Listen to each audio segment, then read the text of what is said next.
वल्लभ कुल के आचार्यों ने उसे ही वृंदावन मान करके और वही अपनी गद्दियों को स्थापित किया। दो गद्दियां कामत में स्थापित है।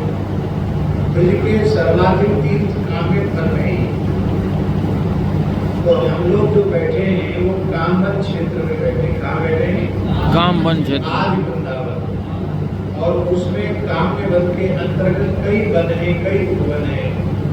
उनमें काम वन के अंतर्गत हम लोग प्रतिज्ञा वन में बैठे हैं। कौन सा वन है? प्रतिज्ञा वन। तो प्रतिज्ञा वन नाम क्यों पड़ा इसका? यहाँ भगवान कृष्ण बलदेव ने गोचारण करते हुए पर्वत को छूकर प्रतिज्ञा ली, सौगंध ली। इसलिए सौगंधिक पर्वत है, सौगंधनी शिला है। और यहाँ भगवान ने प्रतिज्ञा की, इसलिए इस वन को प्रतिज्ञा वन कहा गया।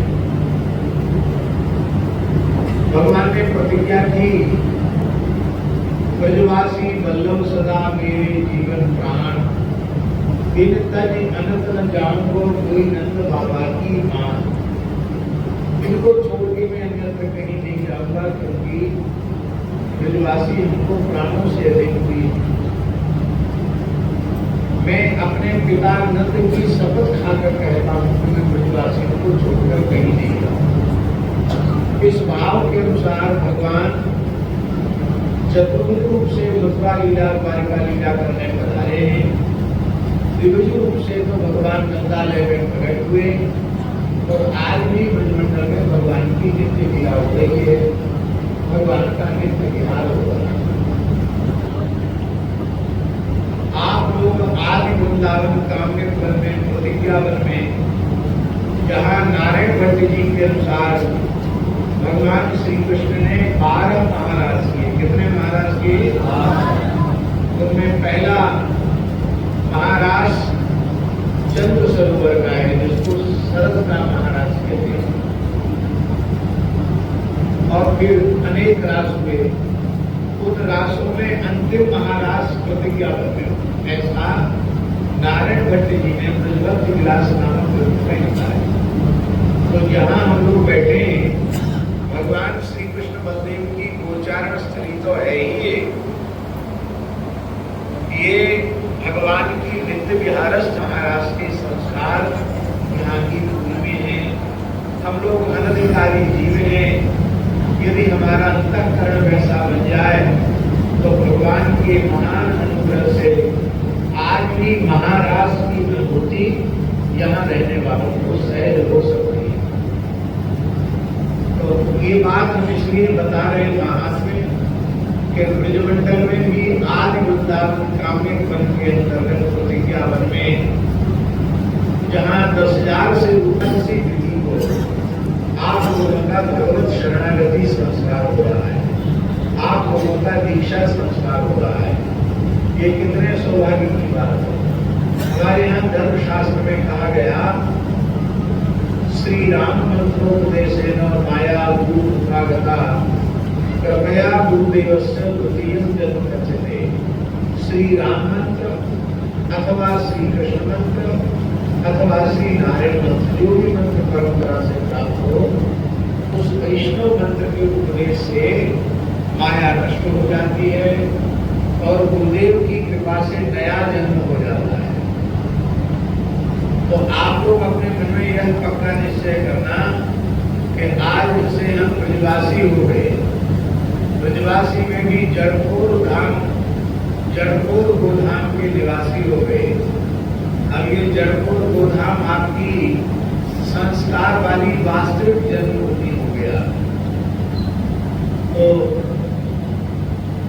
जो शरीर की जन्म तिथि है उसको तो आपको मनाना याद रखना ही। और जब जब पुरुषोत्तम मास की एकादशी आवे शुक्ल पक्ष की, तब आप लोग अपने जन्मदिन का अवश्य स्मरण करना कि हमारा संस्कार वाला जन्म जड़पुर गोधाम में हुआ था। यहाँ से सदा जुड़ करके रहना। भगवान की प्राप्ति ही मनुष्य जन्म का चरम फल है। मनुष्य जन्म का प्रयोजन केवल भगवत प्राप्ति है और भगवत प्राप्ति प्राप्ति के मार्ग को दीक्षा कहते हैं। लक्ष्य का निर्धारण हो जाए और मार्ग का निर्धारण न हो पाए तो केवल लक्ष्य के निर्धारण से आप लक्ष्य तक नहीं पहुंच सकते। मार्ग का बोध अवश्य होना चाहिए। लक्ष्य हम सबका भगवान है और उस परम लक्ष्य तक पहुंचने का जो मार्ग है उसी को दीक्षा कहते हैं। तो अब एक निश्चित उपासना का मार्ग प्राप्त हो गया। उस उपासना के मार्ग पर दृढ़ता पूर्वक चलते हुए यथासाध्य मस्तक पर तिलक धारण करना, कंठ में सदा सर्वदा तुलसी रखना। तुलसी जब कंठ में न रह जाए तो जब तक दूसरी तुलसी की माला कंठी भगवान को निवेदित करके धारण न कर ली जाए तो तक अन्य जल ग्रहण नहीं करना। तो हमेशा अपने यात्रा में भी अपने सूटकेस में अपने आवश्यक सामान में जहाँ नित्य नियम का सामान रखते हैं ना, माला जोड़ी आसन, तो वही 2, 4, 6 तुलसी की कंठी भी हर वैष्णव को अपने साथ हमेशा रखनी चाहिए। भगवत प्रसादी कथित गले से तुलसी रह जाए, टूट जाए, अलग हो जाए तो तुरंत दूसरी तुलसी की माला धारण कर ले। तुलसी की मर्यादा इतनी ही है कि जो वस्तु भगवान को भोग नहीं कर सकती है उस वस्तु को आहार के रूप में नहीं लेना। यही तुलसी की मर्यादा है। तो भगवान ने कृपा करके हमें धर्म प्राण भारतवर्ष की धरती पर वैदिक सनातन हिंदू परंपरा में जन्म दिया है, अच्छे संस्कार दिए हैं। जो वस्तु भगवान को भोग नहीं कर सकती उसको न हम खाते हैं न उसको पीते हैं, तो शुद्ध सात्विक शाकाहारी है। तो जो वस्तु भगवान को भोग लग सकती है उसी को आहार के रूप में देना। नित्य सूर्य भगवान को जल अर्पित करना, शिव जी उपलब्ध हो जाए तो शिव जी को जल चढ़ाना, उनसे भगवत प्रेम की याचना करना और तिलक स्वरूप धारण करके गुरु मंत्र का जो संख्या बताई जाए उस संख्या में निश्चित जप करना। शास्त्री जी ने आपको बताया होगा, बता देते जब संख्या 10 माला गुरु मंत्र, 4 माला सुरक्षा के लिए, 14, 5 माला जानकी जी का मंत्र, 1 माला शरणागति मंत्र, 1 माला चरण। 21 माला का नियम है। इसे पूर्ण करने में लगभग आधा घंटे का समय लग जाएगा। उतना समय ईमानदारी से निकालना, उसमें बहानेबाजी नहीं करना। अभी हमारे यहाँ बलूपीठ में एक गृहस्थ है, हमने पूछा कि रात को कितने बजे उठ जाते हैं, तो उन्होंने हमको बताया कि 1:30 बजे उठ जाता। हमको बड़ा आश्चर्य हुआ। सो कितने बजे जाते हैं? 8-9 बजे सो जाते हैं, 1:30 बजे उठ जाते हैं, फिर स्नान ध्यान करके सवेरे 7-8 बजे तक भजन में लगे रहते हैं। वो कहते कहीं आने जाने की इच्छा नहीं, बहुत अनंत नहीं। तब तक जब करते हैं 3 बज जाता है तो प्रातः संध्या का समय हो जाता है, प्रातः संध्या करते हैं, फिर मध्याह्न संध्या करते हैं, फिर सायं संध्या।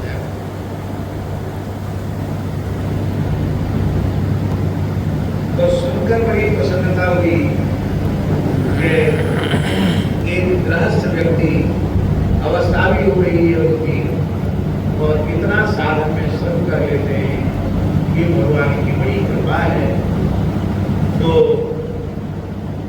इतना अधिक समय लोग निकाल सकते हैं, तो क्या हम ईमानदारी से आधा घंटे का समय नहीं निकाल सकते? क्या अवश्य निकाल सकते हैं, जरूर निकालें। कथनचित कभी किसी विशेष परिस्थिति में नियम की संख्या कम हो जाए, माला की संख्या, उसको आगे पीछे करके पूर्ण कर लेना चाहिए, उसको छोड़ना नहीं चाहिए।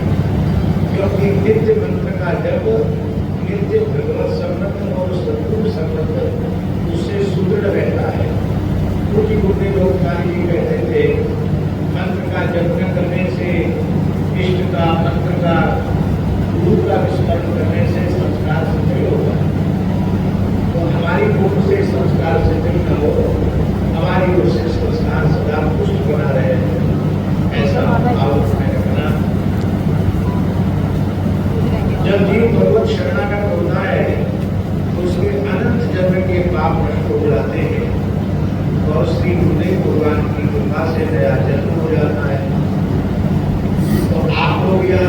मन में पूर्ण विश्वास करें कि आज हम पूरी तरह निष्पाप हो गए, अब हमारा नया जन्म हो गया। नए जन्म का अर्थ है जैसे किसी किसी को अपने पूर्व जन्म की स्मृति बनी रहती है, उन्हें जाति स्मरण कहा जाता है, जिन्हें अपने पूर्व जन्म की स्मृति बनी रहती है। पर स्मृति बने रहने के बाद भी तो सब कुछ बदल जाता कि नहीं बदलता कि नहीं बदलता। हमारे एक संत है बलूपीठ के, तो बचपन में नवरात्रि के समय में कन्या भोज था, वहीं एक कन्या के साथ एक लाडू जाता है, बालक जाता है। तो वहाँ जिस घर में ब्राह्मण का घर था, भोजन के लिए गए, बोले हम तो इस घर का पानी भी नहीं पिएंगे। क्यों नहीं पियोगे? भाई ये ब्राह्मण का घर है, तुम भी ब्राह्मण हो, क्यों नहीं पियोगे पानी? तो उन्होंने कहा इसलिए नहीं पिएंगे कि अपना पूर्व जन्म वाला नाम लिया कि मैं हूँ, मेरी बेटी इस घर में ब्याही हुई है, हमने कन्यादान लिया हुआ है, तो इस घर का पानी कैसे पी सकते? कौन है तुम्हारी बेटी? जो बड़ी हो गई थी माता जी की एक बेटी है, मैं इसका बाप।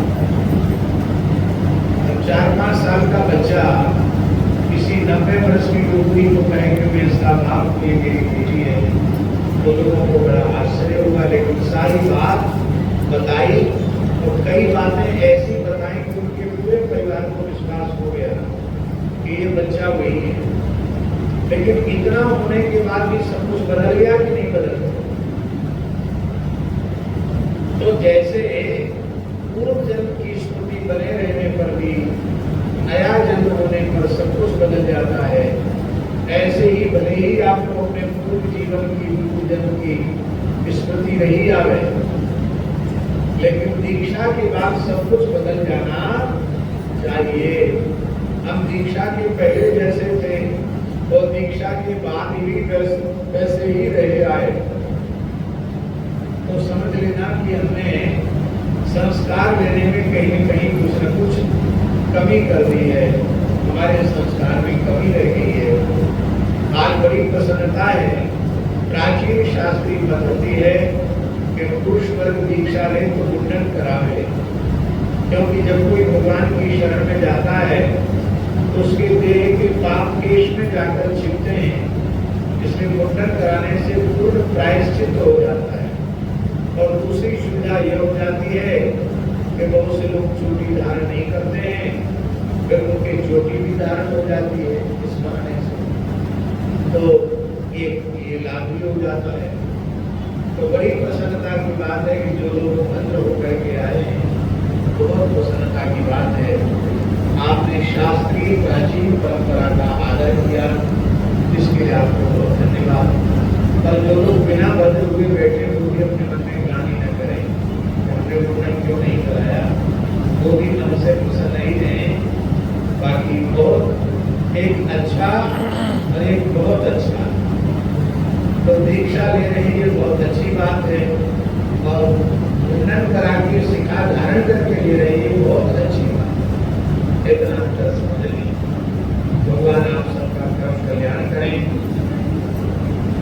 रामकृष्ण नारायण में भेद नहीं करना, रामकृष्ण नारायण में भेद नहीं समझना, रामकृष्ण नारायण के उपासकों में भेद नहीं करना, भगवत स्वरूपों में भेद करने से भगवत अपराध, भागवतों में वैष्णवों में भेद करने से भक्तापराध, भागवतापराध होते हैं, आचार्यों में भेद करने से आचार्यापराध होता है। इसलिए अपने इष्ट में, गुरु में, आचार्य में पूर्ण श्रद्धा रखते हुए भी जो भगवान के अन्य स्वरूप में भक्त हैं, आचार्य हैं, उनकी भी कभी निंदा नहीं करना, उनमें बड़े छोटे की भावना नहीं रखना, भगवत भागवत अपराध से बचते हुए अपने आचार्य में विशेष निष्ठा रखते हुए वैष्णव धर्म का पालन करना चाहिए। अब